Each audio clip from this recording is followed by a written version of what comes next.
미스스한 이야기. 오늘은 심증은 충분했지만 물증이 부족했던 세기의 재판 오제이 심슨 사건에 대한 이야기입니다. 오제이 심슨 사건은 미제 사건이기도 하고 살인 사건이기도 하지만 미국 형법 역사의 한 페이지를 장식한 사건입니다. 미국뿐만 아니라 세계적으로도 유명하고 지금도 오제이 심슨 사건을 오마주한 영화, 드라마, 관련 다큐도 활발히 만들어지고 있죠. 오제이 심슨 사건은 미국 사회 문제를 여실히 보여주는 사건이기도 합니다. 미국 사회의 계급, 인종 갈등, 젠더, 가정 폭력 게다 통계의 함정도 등장하는 사건이다 보니 학자들도 연구와 논문을 쓸 때 많이 인용하는 사건이죠. 1994년 6월 17일 미국 캘리포니아 고속도로에서 10여 대의 경찰차가 흰색 차량 한 대를 뒤쫓는 추격전이 벌어집니다. CNN을 비롯한 대형 방송사들은 정규 방송을 포기하고 헬기까지 동원해 추격전을 생중계하였죠. 경찰이 뒤쫓고 있는 차량에 타고 있는 사람이 다름 아닌 1970년대 최고의 러닝백으로 이름을 날린 미식 축구 스타 오제이 심슨이었거든요. 즉 시대를 풍미했던 스포츠 스타가 경찰로부터 도주 중이었던 것이죠. 미식 축구 명예의 전당에 오르며 각종 예능과 영화에서도 활발히 활약했던 오제이 심슨은 어쩌다 경찰에 쫓기는 신세가 되어버린 걸까요? 추격전이 벌어지기 닷새 전으로 돌아가 보도록 하죠. 1994년 6월 12일 오후 10시 55분 미국 캘리포니아주 로스앤젤레스 인근 고급 주택 단지인 브렌트우드의 주인을 알 수 없는 개 한 마리가 떠돌고 있었습니다. 한 주민이 길 잃은 듯한 개를 돌봐주려 했으나 개는 가만히 있지 않고 마치 주민을 이끌듯 곧장 어딘가로 향했죠. 주민이 개와 함께 도착한 곳은 한 저택의 입구였습니다. 저택의 입구에서 주민은 매우 참혹한 광경을 목격하게 되죠. 주택의 입구에는 흉기에 찔려 피범벅이 된 남녀 한 쌍의 시체가 있었거든요. 알고 보니 사건 현장으로 주민을 이끈 개는 숨진 여성의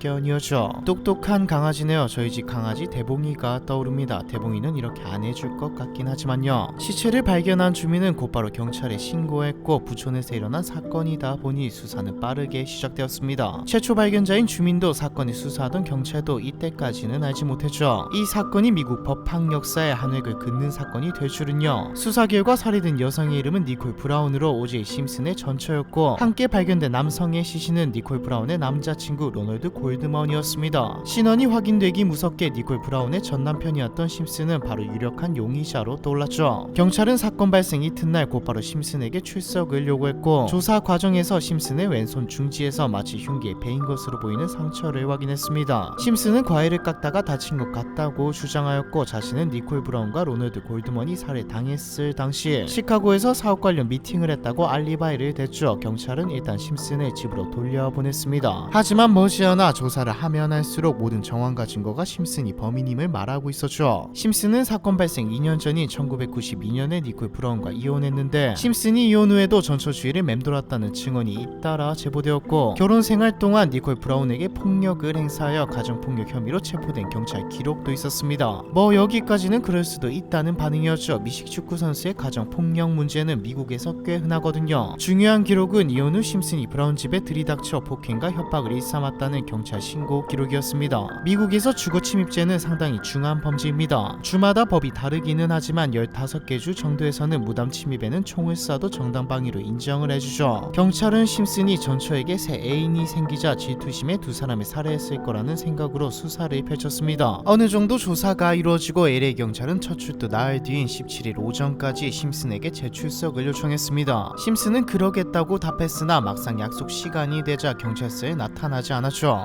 경찰은 심슨의 변호사 로버트 카다시안의 집에도 찾아갔지만 심슨을 찾을 수는 없었습니다. 결국 경찰은 오후 2시 기자회견을 통해 니콜 브라운과 로널드 골드먼의 살인 혐의로 심슨의 영장을 발부받았다고 발표했죠. 조사 시간에도 나타나지 않고 경찰의 영장 발부 기자회견까지 미국 전역은 심슨이 범인이라는 확신에 찼고 모두가 심슨을 찾았습니다. 3시간이 지나 로버트 카다시안 변호사도 기자회견을 통해 심슨의 서한을 낭독했죠. 살인사건과 나는 관련이 없다. 내 아이들을 괴롭히지 말 것을 요청한다. 미안해하지 마라. 난 좋은 삶을 살았다. 결백을 주장하는 이 서한은 유서와 다를 바가 없었습니다. 모두가 당황한 사이 오후 6시 무렵 한 보안관이 심슨이 탑승한 곳으로 추정되는 흰색 차량을 발견했죠. 운전자는 심슨의 절친인 그레그 카울링스였고 심슨은 뒷좌석에 탄 상태였습니다. 심슨이 탄 차량은 폐쇄된 5번 고속도로를 따라 북쪽으로 계속 달렸고 순식간에 경찰차 수십 대가 그 뒤를 따르기 시작했죠. 그렇게 이어진 추격전은 CNN 같은 대형 방송사가 실시간으로 중계하면서 미국 내 시청자만 무려 1억 명에 달했습니다. 경찰은 100km가량 심슨을 뒤쫓은 끝에 심슨의 자택 인근에서 차량을 막아서는 데 성공했죠. 하지만 심슨 심슨은 순순히 붙잡히지 않았고 권총을 꺼내들어 목숨을 끊겠다고 소동을 피웠습니다. 그리고 마지막으로 어머니와 대화를 나눌 기회를 달라고도 말했죠. 그렇게 심슨이 집으로 들어간 지 1시간쯤 지났을 무렵 심슨은 그제야 순순히 경찰 체포에 응했고 얼마 뒤 재판이 시작되었습니다. 모두가 심슨이 유죄라고 생각했죠. 유죄가 아닌 것이 더 이상할 만큼 증거가 너무나도 많았거든요. 심슨의 양말에는 피해자인 니콜의 피가 묻어 있었고 심지어 심슨의 차 안에서도 혈흔이 검출되었습니다. 로널드 골드먼이 셔츠에서 심슨의 것과 인종적으로 같은 머리카락이 발견되었으며 사건 현장 근처에서 발견된 피가 묻은 왼쪽 장갑에서 심슨과 니콜, 로널드 3명 모두의 DNA가 검출되었는데 심슨은 왼손잡이였죠. 또한 해당 장갑과 짝이 맞는 오른쪽 장갑이 심슨의 집에서 발견되었고요. 사건 현장 주변에서 발견된 발자국의 사이즈는 심슨의 발 사이즈와 일치했고 로널드 골드먼의 혈액이 당시 심슨이 입고 있던 셔츠에서 대량으로 발견되기도 했습니다. 앞서 말했듯 심슨은 전처인 니콜 브라운에게 자주 폭력을 행사했고 이혼 후에도 니콜을 찾아가 협박을 일삼던 전적이 있었고요. 검찰이 내놓은 증거물들을 보면 재판은 아주 시시하게 검찰의 승리로 끝날 것만 같았죠. 시시하게 끝나고 자시고 누가 봐도 오제이 심슨이 범인이었습니다. 하지만 현실은 그렇지 않았죠. 심슨이 사건 당시 $10,000,000를 들여 고용한 변호인단은 이른바 드림팀으로 불릴 만큼 당대의 유명 변호사들로 화려하게 구성되어 있었는데 이 드림팀이 이름에 걸맞는 뛰어난 활약을 보여줬거든요. 심슨의 변호인단은 검찰 측의 주장과 그들이 내민 증거물들을 하나하나 반박해 나갔습니다. 우선 심슨의 변호인은 사건 현장이 제대로 보존되지 않았다는 점을 꼬집었죠. 경찰은 초동 수사 때 비용동이 옆을 아무렇게나 지나다니는가 하면 감식반은 장갑을 착용하지 않은 채 맨손으로 증거물을 다루고 니콜 브라운의 등에 범인의 것으로 추정되는 핏자국이 묻어 있었으나 시신을 깨끗이 씻어 보관하는 등 미흡한 초동 수사로 현장이 훼손되었을 가능성이 높다고 주장한 겁니다. 또한 당시 DNA 검출 기술은 지금과 달리 오류 발생률이 높아 증거로 사용하기 어려운 수준이었죠. 한술 더 떠서 경찰이 미흡한 수사 태도로 현장을 훼손했기 때문에 변호인은 이 사건의 DNA 테스트 결과는 증거 능력을 상실했다고 주장했습니다. 이 주장에는 당대 최고의 법의학자였던 헨리 박사가 힘을 실어주었죠. 헨리 박사는 수사당국이 증거를 취득하는 과정에 문제가 있었다는 소견을 밝혔습니다. 실제로 경찰은 현장 보존에 실패했을 뿐만 아니라 DNA 대조를 위해 채취한 심슨의 혈액 중 10분의 9에 해당하는 150mg을 잃어버리기까지 했거든요. 경찰은 분실한 혈액이 어디로 갔는지 명쾌한 답변을 내놓지 못했죠. 또 변호인단은 경찰이 현장에서 발견했다는 왼쪽 장갑 역시 믿을 수 없다며 경찰들이 장갑을 현장에 고의로 배치했을 거라고 주장했습니다. 분명 처음 경찰은 장갑들을 발견했다고 말하며 마치 두 쪽 다 현장에 있었던 것처럼 말했으나 실제로는 왼쪽 장갑이 발견되었고 나머지 오른쪽은 심슨의 집에서 발견되었기 때문에 경찰의 주장에 신빙성이 떨어진다는 것이죠. 실제로 경찰은 첫 수사 기록과 현장 자료 수집 때 없었던 왼쪽 장갑이 갑자기 언제 어떻게 나타나는지 제대로 설명하지 못했습니다. 사실 설명하지 못했다기보다는 신경 쓰지 않았기에 아무도 모른다였죠. 또한 재판 과정에서 전담 형사인 마크 퍼만이 흑인을 경멸하는 말을 썼다는 증언이 나오면서 마크 퍼만은